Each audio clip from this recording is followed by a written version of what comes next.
দীর্ঘ ৯ বছর পর আমার নিজের স্ত্রীকে ডিভোর্স দেওয়ার জন্য আমি আমেরিকা থেকে নিজের বাড়িতে আসলাম। আমার নাম সুলতান মির্জা। বাড়ির সবাই খুবই দুশ্চিন্তার ভিতরে আছে। হয়তো তাদের ধারণা তারা বাড়ির বড় ছেলেকে সুশিক্ষা দিতে পারেনি। আমি বাড়ির বড় ছেলে, ৯ বছর আগে নিজের স্ত্রীকে পছন্দ হয়নি বলে নিজের স্ত্রীর মুখ না দেখেই প্রবাসে পাড়ি জমিয়েছিলাম। এতগুলো বছর পরিবারের সাথে তেমন কোনো যোগাযোগই ছিল না। আজ নিজের স্ত্রীকে ডিভোর্স দিব বলেই পরিবারকে বলে বলে রাজি করিয়েছি, তাই আজ দেশে ফিরছি।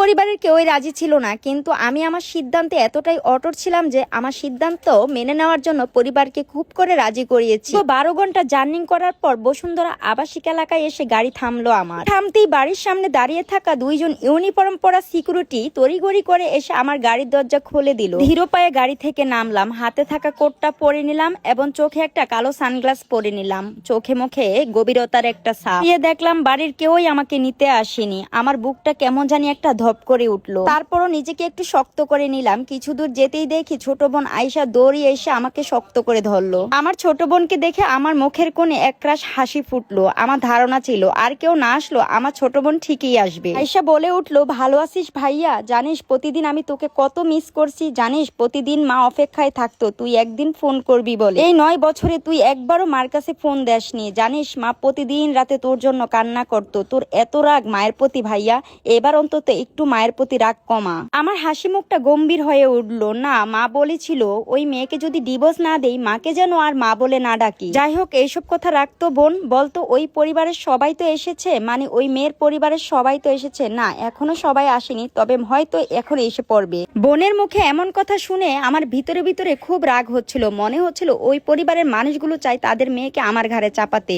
যাই হোক, আমার এই গভীরতা দেখে বোন বলে উঠলো, কিরে ভাইয়া কথায় কথায় তুই এমন খেপে যাচ্ছিস কেন?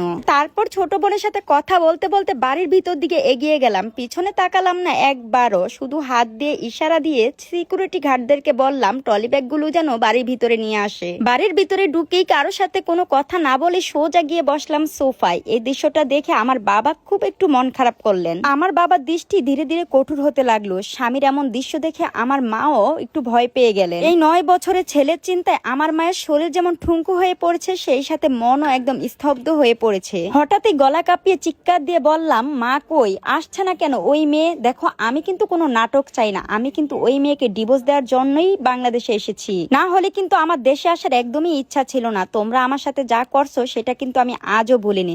সবার এমন নিস্তব্ধতার ভিতরে আমার বাবার গলাটা একটু বেশি আসলো। কিভাবে কথা বলো সুলতান মির্জা? এভাবে কথা বলো কেন? বড্ড অভদ্র হয়ে গেছো তুমি। এর আগে আমাদের পরিবারে তোমার মতো এরকম কথা বলা আর কেউ বলেনি। কিছু বলতে যাব ঠিক এমন সময় একটা কণ্ঠ ভেসে আসলো, এই তো আমরা এসে পড়েছি, সো দ্রুত পেপার রেডি করো। আমার মেয়ে পেপারে সাইন করে দিবে আর তুমি মুক্তি পাবে। অভদ্রের মতো চিৎকার করো না। এমন কথা শুনে সবাই সদর দরজার দিকে তাকালো। আমি পিছন ফিরে তাকাতেই এক অপূর্ব রমণীকে দেখে আমার হাতটা আটকে গেল। কেন জানি আমার দম বন্ধ হয়ে আসছে। এর আগে তো আমি এত সুন্দর মেয়ে দেখিনি। মুহূর্তের ভিতরে কেমন জানি বাড়িটা হাস্যোজ্জ্বল করতেছে। মেয়েটাকে এত সুন্দর করে সাজিয়েছে, খুবই সুন্দর একজন রমণী। মনে হচ্ছে আমেরিকার বড় বড় বিউটিশিয়ানদের কাছেও হার মানবে এমন সাজ। এত সুন্দর রূপ দেখে আমি রমণীর দিকে ধীরে ধীরে এগিয়ে গেলাম। আর রমণী এতক্ষণে তার বাবার দিকে এক দৃষ্টিতে তাকিয়েছিল। এই বিয়েটা সেও করতে চায়নি। 9 বছর আগে তার বাবা এই কলঙ্কের আবদ্ধে আবদ্ধ করেছিল। তার স্বামী কেমন ছিল দেখতে সেটা সে নিজেও জানে না। শুধু একটা কথাই জানতো, 9 বছর আগে তার বাবা তার বন্ধু ছেলের সাথে তার বিয়ে দিয়েছিল।